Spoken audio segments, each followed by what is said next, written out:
Guys, ito po ang mga sasakyan na maliliit. Nasakay po mga tao po kanina guys. Nandito po pumunta sa mga kamag-anak nila sa pista po kasi ngayon dito sa Catbalogan. Ito mga sasakyan na bangka maliliit.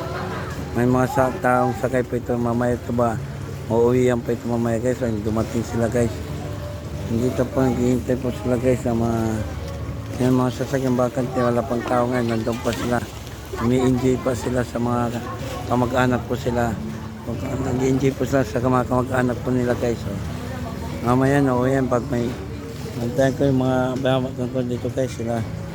Wala po mga tao pa yung iba guys. So, walang mga tao. Yung iba nandun na. Walang mga taong sakay guys. Mamaya ito pag yun, alis na yung tatlo guys. So, isang bangka po ang malis guys. Wala pa mga tao dito guys.